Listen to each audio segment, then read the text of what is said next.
তোমরা সবাই জানো সারা বিশ্ব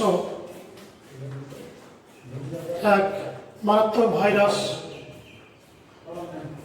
যার নাম হচ্ছে করোনা ভাইরাস।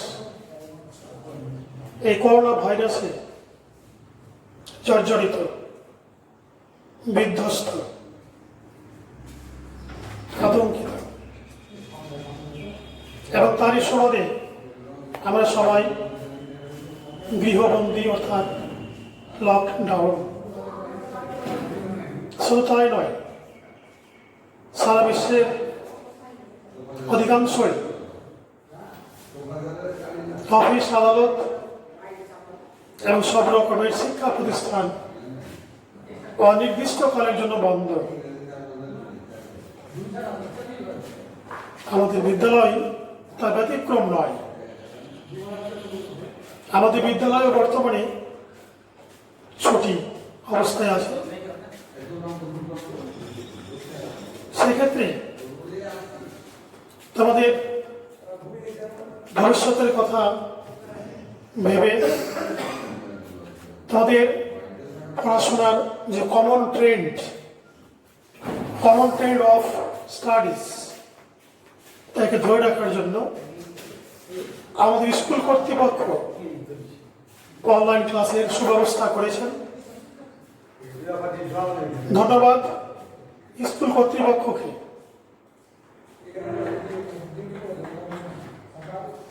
এবং আমিও নিজেকে ধন্য মনে করছি যে তোমাদের সামনে অনলাইন ক্লাস করার জন্য দণ্ডায়মান হতে পেরেছি। যাই হোক, তোমরা যে যেখানে আছো ভালোই আছো, কুশলে আছো।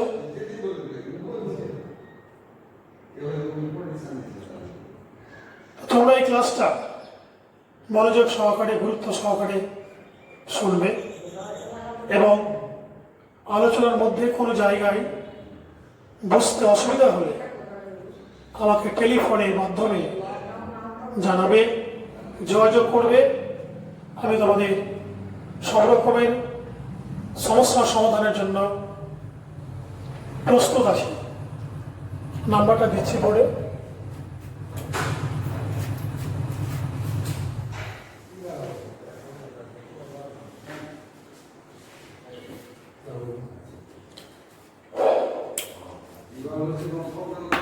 দুঃখের বিষয়, এই প্রাকৃতিক দুর্যোগের দরুন আমরা ফার্স্ট টার্ম পরীক্ষা নিতে পারিনি। এখন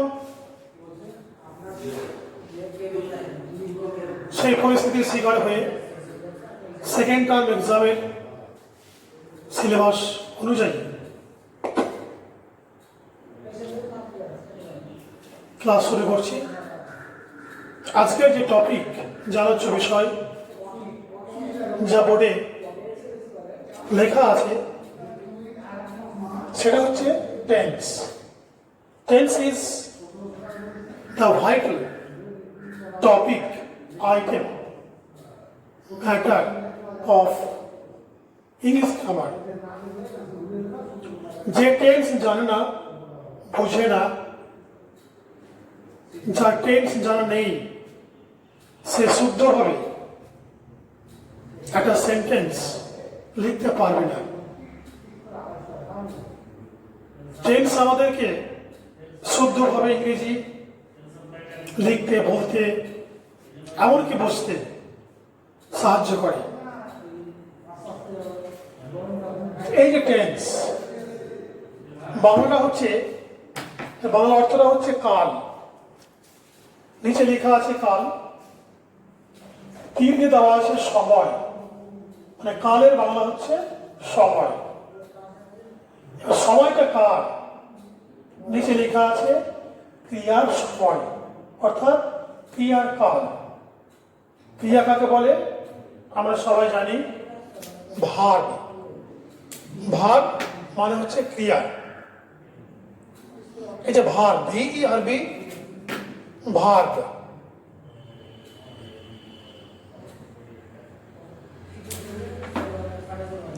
ভার্ব, VERB, ভার্ব মানে হচ্ছে ক্রিয়া, এই ভার্বেরই হচ্ছে টেন্স। অতএব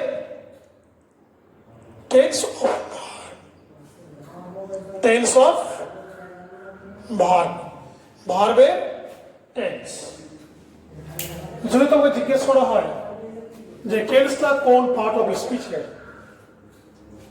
ইংরেজি গ্রামারে পার্টস অফ স্পিচ বলে একটা আইটেম আছে। তো পার্ট অফ স্পিচ আমরা জানি 8 প্রকার। 8 প্রকার পার্ট অফ স্পিচের মধ্যে একমাত্র যেটা হচ্ছে ভার্ব, সেই ভার্বটাই কিন্তু টেন্সকে অধিকার করে আছে। অতএব টেন্সটা হচ্ছে কি অ্যাকচুয়ালি ভার্বের। তাই বলতে পারি টেন্স অফ ভার্ব, ভার্বের টেন্স। অর্থাৎ ভার্ব মানে হচ্ছে ক্রিয়া, টেন্স মানে হচ্ছে কাল বা সময়, অর্থাৎ অর্থটা হচ্ছে কি ক্রিয়ার সময় বা ক্রিয়ার কাল। এবার কাল অর্থাৎ সময়, এই সময় হচ্ছে মূলত 3 রকম। একটা হচ্ছে বর্তমান সময়, একটা হচ্ছে অতীত সময়, একটা হচ্ছে ভবিষ্যৎ সময়।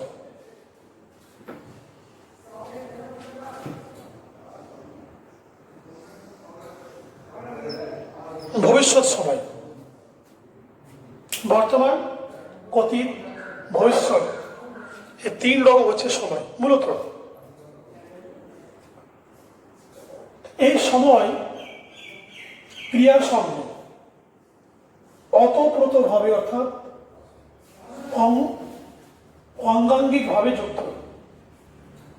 মানে পৃথিবীর এমন কোনো ভার্ব বা ক্রিয়া নেই, পৃথিবীর এমন কোনো ভার্ব বা ক্রিয়া নেই যে সময়বিহীন সেই ক্রিয়াটা ঘটতে পারে বা হতে পারে বা সম্পন্ন হতে পারে। যে কাজই হোক না কেন, যার দ্বারা যে ক্রিয়াটাই সম্পন্ন হোক না কেন, সেই ক্রিয়া কিন্তু সময় ছাড়া, সময়বিহীন সম্পন্ন হতে পারে না। ওই ক্রিয়ার সাথে হয় বর্তমান সময় আছে, বা অতীত সময় আছে, বা ভবিষ্যৎ সময় আছে। কেননা কোনো ক্রিয়া, কোনো ভাব সময় ছাড়া ঘটতে পারে না। তাই বলা হয়েছে টেন্সটা হচ্ছে ভার্বে, অর্থাৎ ভার্বের tense, tense of verb. Tense কি করে? টেন্সের কাজ কি? What does tense do?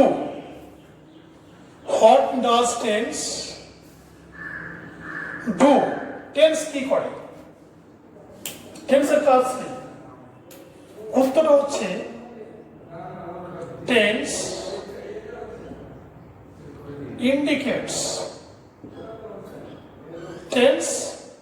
indicates the time of action. Time of action. What does tense do? What does tense do? Do tense কি করে? আনসার হচ্ছে কি tense indicates the time of action. tense ক্রিয়া ঘটার সময় নির্দেশ করে। এই হচ্ছে তোমার টেন্সের মুখ্য কাজ। অর্থাৎ ক্রিয়াটা কোন সময় ঘটে, কোন সময় ঘটেছিল বা কোন সময় ঘটবে, সেই সময়টাকে বলে দেওয়া হচ্ছে টেন্সের মূল কাজ। তাই বলছে tense indicates the time of action. Tense ক্রিয়া ঘটার সময় নির্দেশ করে। এবার যদি আমি সংজ্ঞায় আসি, টেন্স কাকে বলে? বিভিন্নভাবে টেন্সের সংজ্ঞা দেওয়া যেতে পারে। 1 নম্বর, ক্রিয়ার সময়কে টেন্স বলে। ক্রিয়ার কালকে টেন্স বলে, ক্রিয়া ঘটার সময়কে টেন্স বলে, ক্রিয়া সম্পন্ন হওয়ার সময়কে টেন্স বলে, বা ক্রিয়ার সাথে যুক্ত সময়কে টেন্স বলে। এতগুলো মানে মানে ভাবে টেন্সের সংজ্ঞা আমরা দিতে পারি। বুঝতে পেরেছি সবাই? আবার বলছি, এতগুলো দেখবা আমরা যদি কোনো বই দেখি টেন্স কাকে বলে, একটা মাত্র বাক্য আমরা দেখতে পাই কি ক্রিয়ার কালকে টেন্স বলে। ক্রিয়ার কালকে টেন্স বলে। বলি তুই কি বুঝলে এখান থেকে, কি বুঝলে এই সংজ্ঞা থেকে তুমি কি পেয়েছো বা কি পাচ্ছ, একটু ভেঙে বলো, একটু আলোচনামূলক বলো দেখি। তুমি আর বলতে পারেন না তো দেখো, তুমি আলোচনামূলকভাবে বলবে যে আমরা জানি যে পৃথিবীতে যতগুলো ভাব বা ক্রিয়া আছে, কোনো ভাবই সময়কে বাদ দিয়ে ঘটতে পারে না। যে কাজ যার দ্বারা যে ভার্বটা সম্পন্ন হোক না কেন, সেই ভার্বের সঙ্গে এই মূল তিনটি সময়ে যে কোনো একটা আছে বা থাকবেই বা থেকেছিল। তো যে সময়টা সেই ক্রিয়ার সঙ্গে যুক্ত আছে বা যে সময় ওই ক্রিয়াটা ঘটেছে বা ঘটেছিল বা ঘটবে, সেই সময়টা হচ্ছে ওই ক্রিয়ার টেন্স। তাই বলতে পারি কি ক্রিয়ার সাথে যুক্ত সময়কে বলে টেন্স, ক্রিয়া ঘটার সময়কে বলে টেন্স, ক্রিয়া সম্পন্ন হওয়ার সময়কে বলে টেন্স। এই হচ্ছে টেন্সের সংজ্ঞা। এবার এই যে তিনটা সময়, তিন রকম যে সময়টা এখানে আছে, এই তিন রকম সময়কে কেন্দ্র করে টেন্স হচ্ছে তিন প্রকার। কয় প্রকার? তিন প্রকার।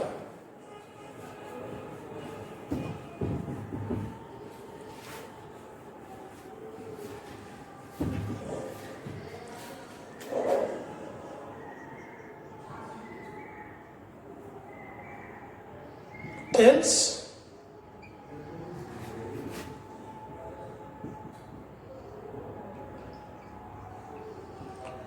তিন প্রকার। এক, প্রেজেন্ট টেন্স।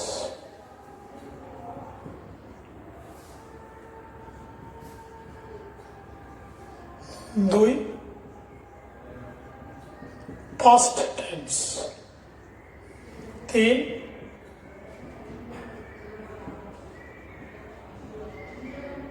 Future tense. তোমরা সবাই জানো present tense, past tense, future tense. Tense হচ্ছে তিন প্রকার। যেহেতু একটু আগে বললাম যে কাল তিন প্রকার, বর্তমান কাল, অতীতকাল, ভবিষ্যৎকাল, সেই কাল অনুযায়ী টেন্সকে আমরা তিনটা ভাগে ভাগ করতে পারি। এক নম্বর প্রেজেন্ট টেন্স, দুই নম্বর পাস্ট টেন্স, তিন নম্বর ফিউচার টেন্স। তারপরে প্রেজেন্ট টেন্স মানেটা হচ্ছে বর্তমান কাল,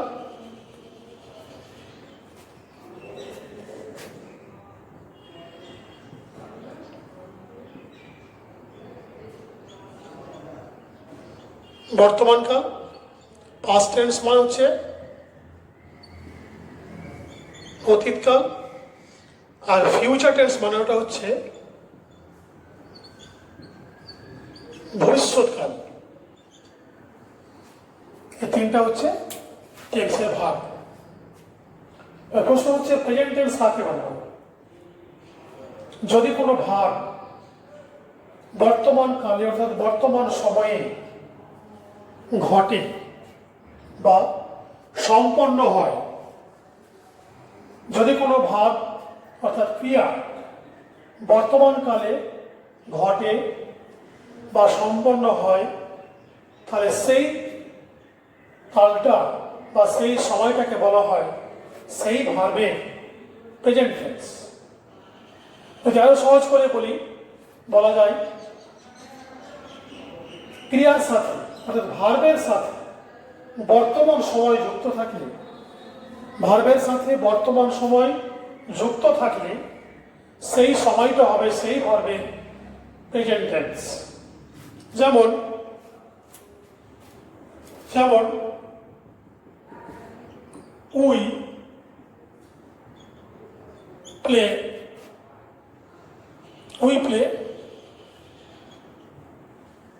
cricket, we play cricket.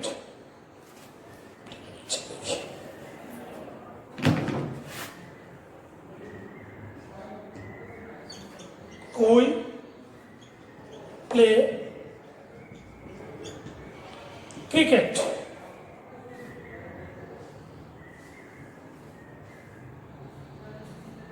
We play cricket, আমরা খেলি ক্রিকেট, আমরা খেলি ক্রিকেট। তিনটি ওয়ার্ড আছে এই সেন্টেন্সের সাথে।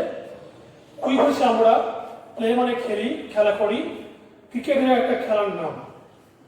এই তিনটা ওয়ার্ডের মধ্যে প্লেটা হচ্ছে ভাব, প্লেটা হচ্ছে ভাব, প্লেটা হচ্ছে ভাব। তাই উই প্লে ক্রিকেট, আমরা ক্রিকেট খেলি। তাই ক্রিকেট খেলি অর্থাৎ খেলার ক্রিয়াটা কোন সময়কে নির্দেশ করছে? বর্তমান, অতীত না ভবিষ্যৎ? খেলি, এটা বর্তমানের কথা। খেলেছিলাম তো নয়, খেলিব তো নয়, খেলেছিলাম, খেলেছিলাম বলে অতীত হয়ে যাবে। আর খেলবো এটা ভবিষ্যৎ হয়ে যাবে। যেহেতু খেলেছিলাম অতীত নয়, খেলিব ভবিষ্যৎ নয়, তাহলে সেক্ষেত্রে কি হবে? বর্তমান হবে। আর বর্তমান হলেই সে ঘটনা কোন টেন্স হবে? প্রেজেন্ট টেন্স হবে। এটা হচ্ছে প্রেজেন্ট টেন্স। তাহলে প্লে ভাবটা হচ্ছে প্রেজেন্ট টেন্স। এবার বুঝে গেছে?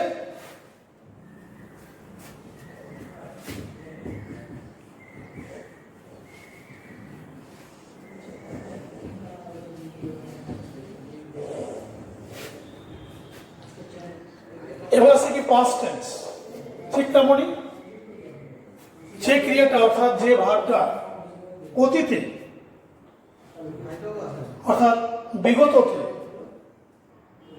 ঘটেছিল বা সম্পন্ন হয়েছিল, যে ক্রিয়াটা অর্থাৎ যে ভাবটা বিগততে অর্থাৎ গততে ঘটেছিল বা সম্পন্ন হয়েছিল, সেই ভাবটা হয় পাস্ট টেন্স। যেমন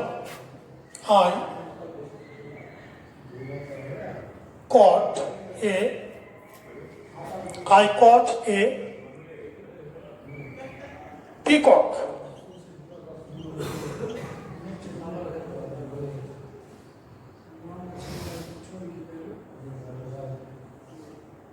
Peacock. I caught a peacock. আমি ধরেছিলাম একটা ময়ূর। তো এই সেন্টেন্সটাতে ভার্ব কোনটা, ক্রিয়া কোনটা? কট। কটটা হচ্ছে ভার্ব, এটা হচ্ছে ক্রিয়া। এই ভার্বটা কোন সময়ে সম্পন্ন হয়েছে? ধরেছিলাম। কট মানে কি? ধরেছিলাম। তো ধরেছিলামটা নিশ্চয়ই বর্তমান নয়, ভবিষ্যৎ নয়। ধরেছিলাম মানে কি? ধরা কাজটা আমার অতীত হয়ে গেছিল, এটা গত হয়ে গেছে। তো যেহেতু এই ক্রিয়াটা অতীত সময়কে নির্দেশ করছে, অতীত সময়কে নির্দেশ করছে, সেহেতু এটা হচ্ছে পাস্ট টেন্স। এটা হচ্ছে পাস্ট টেন্স। আমি একটা ময়ূর ধরেছিলাম, এটা অবশ্যই পাস্ট টেন্স। বিকাশ দেখো এই কালিটা লাগবে, কালি হয়েছে, কাটতে হবে। আচ্ছা, এবার ফিউচার টেন্স। ফিউচার টেন্স যেমন দেখলাম, পুরো করতে হবে। যে ক্রিয়াটা অর্থাৎ যে ভাবটা বর্তমানে সম্পন্ন হয় সেই ক্রিয়াটা প্রেজেন্ট টেন্স হয়। যে ক্রিয়াটা অতীতে সম্পন্ন হয়েছিল সেটা হচ্ছে পাস্ট টেন্স।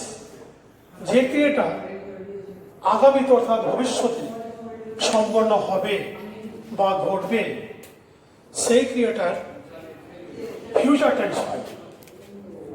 কি বললাম? যে ভার্বটা আগামীতে অর্থাৎ ভবিষ্যতে সম্পন্ন হবে বা ঘটবে, অর্থাৎ যে ভার্বের সাথে ভবিষ্যৎ সময় যুক্ত থাকে সেই ভার্বটা হয় ফিউচার টেন্স। যেমন example,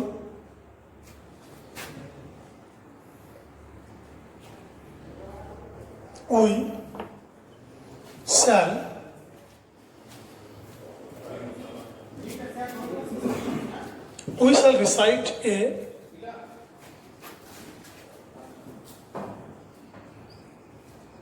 shall recite a poem. We shall recite a poem. We shall recite. Recite মানে কি? Recite মানে হচ্ছে আবৃত্তি করা। We shall recite এটা হচ্ছে ভার্ব। shall recite হচ্ছে ভার্ব। আমরা আবৃত্তি করব একটা কবিতা। আবৃত্তি করব যে ক্রিয়াটা আগামীতে বা ভবিষ্যতে ঘটবে অর্থাৎ সম্পন্ন হবে। আবৃত্তি করা কাজটা আগামীতে সম্পন্ন হবে বা ঘটবে। ঘটেনি বা ঘটছেও না, যেহেতু ঘটেনি ঘটছে তার মানে কি? ঘটবে। ঘটবে তার মানে কি? ভবিষ্যৎ। যেহেতু এটা ভবিষ্যতে অর্থাৎ আগামীতে সম্পন্ন হবে অর্থাৎ এই ক্রিয়ার সাথে ভবিষ্যৎ সময়টা যুক্ত আছে, তাই এটা হচ্ছে কোন tense? Future tense. Future tense বুঝা গেল? তাহলে বর্তমান প্রেজেন্ট টেন্স, অতীত পাস্ট টেন্স, ভবিষ্যৎ ফিউচার টেন্স আলোচনা করা হলো। এবার এই যে মূলত তিনটা সময়, বর্তমান, অতীত, ভবিষ্যৎ, বর্তমান, অতীত, ভবিষ্যৎ, এই তিনটা সময় কিন্তু আবার চার রকমের, চারটা রূপ আছে। চার রকমের মানে চারটা করে রূপ অর্থাৎ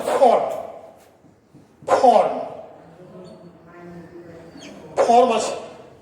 তাহলে বর্তমানে চারটা, অতীতের চারটা, ভবিষ্যতের চারটা। যাকে আমরা বলি যে প্রেজেন্ট টেন্সকে চার ভাগে ভাগ করা হয়, অর্থাৎ বর্তমানকালকে চার ভাগে ভাগ করা হয়। তাহলে প্রেজেন্ট টেন্সের ভাগ,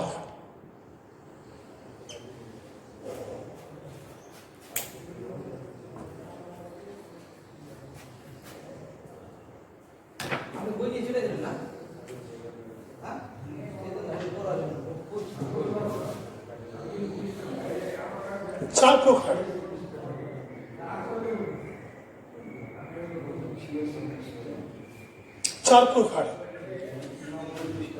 চার প্রকার অর্থাৎ যার চারটা রূপ আছে। প্রেজেন্ট টেন্স অর্থাৎ বর্তমানকালে চারটা রূপ আছে, চারটা রূপ হয়। যেমন এক নম্বর present indefinite, present continuous, present perfect, present perfect continuous. তাহলে প্রেজেন্ট টেন্সে চারটা রূপ, present indefinite, present indefinite, present continuous, present perfect, present perfect continuous। এই চারটা হচ্ছে প্রেজেন্টের রূপ, অর্থাৎ বর্তমানের চারটা রূপ আছে। প্রেজেন্ট টেন্স কাকে বলে, অর্থাৎ একটা ক্রিয়ার প্রেজেন্ট টেন্স আমরা কিভাবে আইডেন্টিফাই করব, যে ক্রিয়াটা অর্থাৎ এই ভার্বটা যে প্রেজেন্ট ইনডিফিনিট টেন্স আমরা কি করে বুঝবো?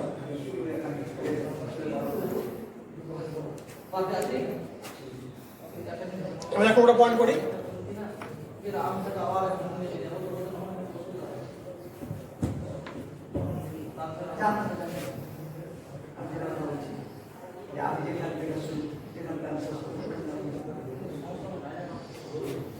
এক নম্বর প্রেজেন্ট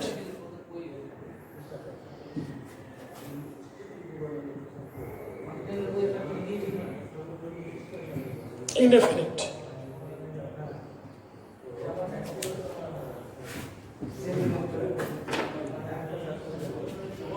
tense। এর বাংলা হচ্ছে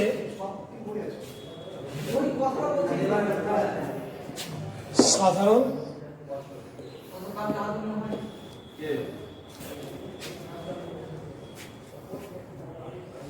সাধারণ বর্তমান।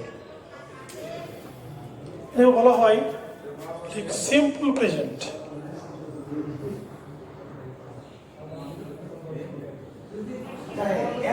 সিম্পল প্রেজেন্ট সাধারণ বর্তমান। বর্তমানে সাধারণ সাধারণ বর্তমানটা কেমন হয়?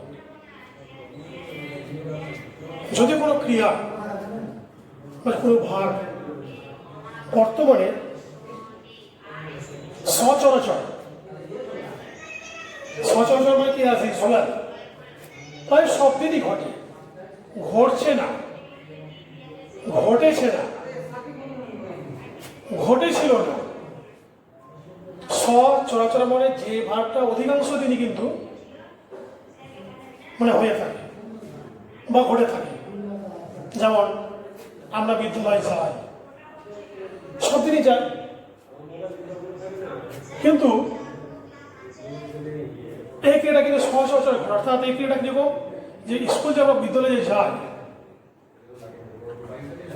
কোনোদিন নাও যেতে পারি, পারিবারিক অসুবিধা, শারীরিক অসুবিধা, আর কোনো কারণে স্কুল আমরা হয়তো কোনোদিন নাও যেতে পারি, কিন্তু এই ক্রিয়াটা কিন্তু অধিকাংশ দিনই কিন্তু ঘটে। আমরা খেলি, খেলি বলতে কি প্রায় সব দিনই খেলি, কোনোদিন নাও খেলা হতে পারে। সূর্য পূর্ব দিকে ওঠে, সব দিনই ওঠে। আমরা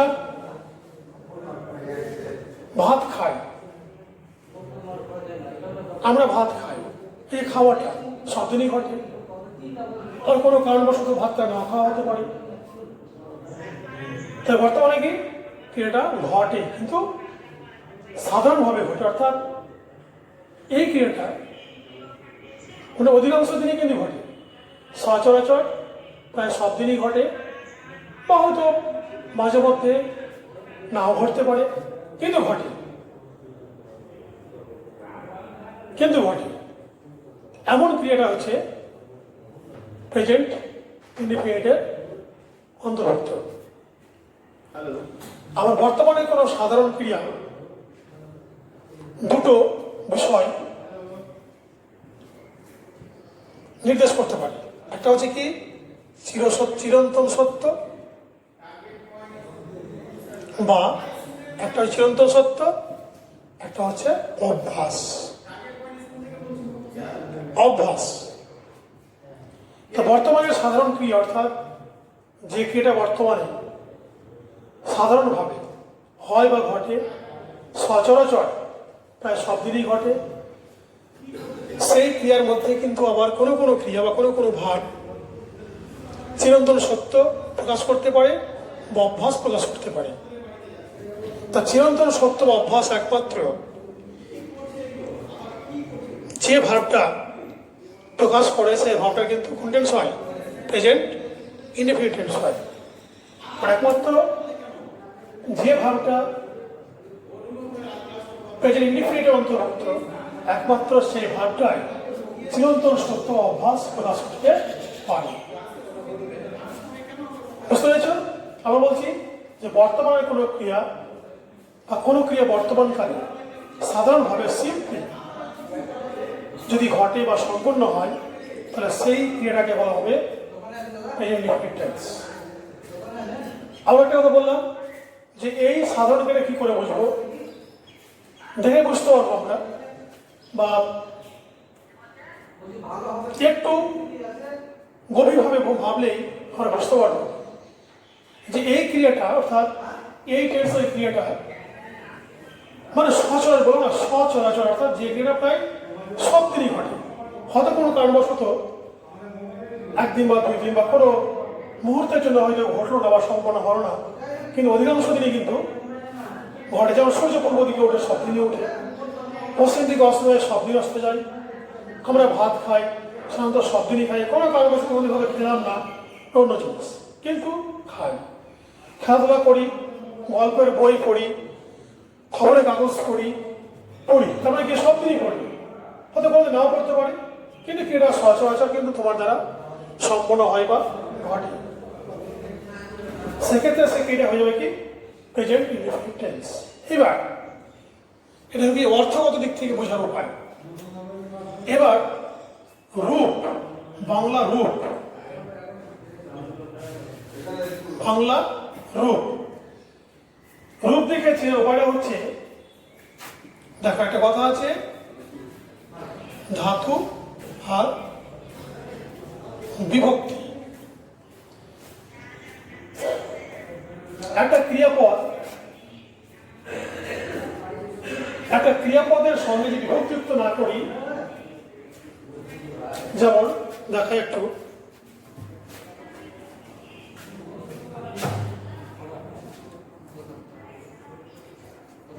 পর যোগ হস্যই, পর যোগ হস্যই, এই পরটা হচ্ছে ধাতু, পরটা হচ্ছে ধাতু, আর এই হস্যইটা হচ্ছে এখানে বিভক্তি। সমস্যা কি হচ্ছে পরি, এটা হচ্ছে তোমার ক্রিয়াপদ, এটা হচ্ছে ক্রিয়াপদ। ধাতুরূপের সঙ্গে বিভক্তি যুক্ত হয়ে, ধাতুরূপের সঙ্গে বিভক্তি যুক্ত কি তৈরি হচ্ছে ক্রিয়াপদ। যদি বাংলা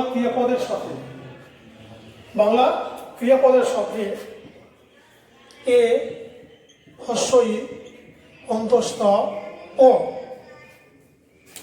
এ হস্যই অন্তস্থ ও, এই সমস্ত বিভক্তি থাকে, তাহলে সেই ক্রিয়াটা হবে কোন টেন্স? Present indefinite tense. যেমন সে কবিতা লেখে, সে কবিতা লেখে, সে কবিতা লেখে, লেখাটা হচ্ছে ক্রিয়াপদ। ক্রিয়াপদ লেখেটা, এই লেখে ক্রিয়াপদটা কোন কালকে ইন্ডিকেট করছে, নির্দেশ করছে? লেখে, লিখেছিল, লিখবে, তো লিখেছিল হয়তো অতীত হয়ে যাবে, যদি লিখিবে বলি তাহলে ভবিষ্যৎ হয়ে যাবে। লেখে, লেখে মানে কি? সে কবিতা লেখে। এটা অবশ্য বর্তমানে যে 4টা ভাগ আছে, এই 4টা ভাগের মধ্যে কোনটা অন্তর্ভুক্ত? লেখে মানে কি? কবিতা কিন্তু সব দিনই লেখে। কবিতা লেখা তার একটা পেশা, একটা চর্চা, সব দিনই লেখে প্রায়। হয়তো কোনোদিন নাও লিখতে পারে, কিন্তু কবিতাও লেখে, একটা বিষয়। আর একটা কি, লেখে যে ভাঙি, যদি ভাঙি কি হবে? লেখ যোগ এ, লয়কার ক্ষয়ে হসন্ত, লয়কার ক্ষয়ে হসন্ত, লেখ যোগ এ। লেখটা কি? লেখটা হচ্ছে ধাতু, এটা হচ্ছে বিভক্তি, যেটা মিলে কি হলো? লেখে ক্রিয়াপদ হলো। যেহেতু এ পেয়ে যাচ্ছি আমি এখানে, লেখে মানে কি লেখ যোগ এ পেয়ে যাচ্ছি, পড়ি মানে কি, পর যে হস্যই, হস্যই পেয়ে যাচ্ছি, তাহলে পড়ি আর লেখে এই ভার্বটার কোন টেন্স হবে? প্রেজেন্ট ইনডেফিনিট টেন্স হবে, প্রেজেন্ট ইনডেফিনিট টেন্স হবে।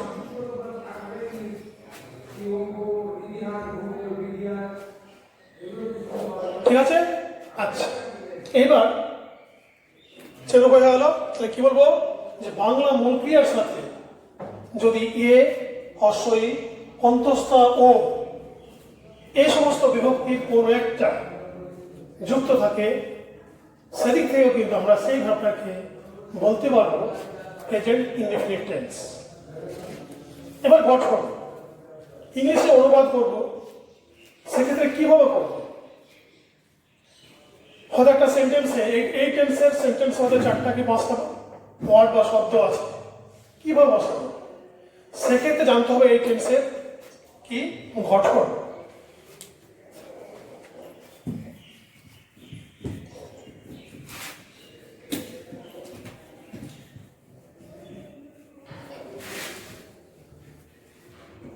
গঠন গঠন প্রথম আসবে সাবজেক্ট, তারপরে ভাব, verb one, verb one oblique verb one s oblique es plus object plus place plus time plus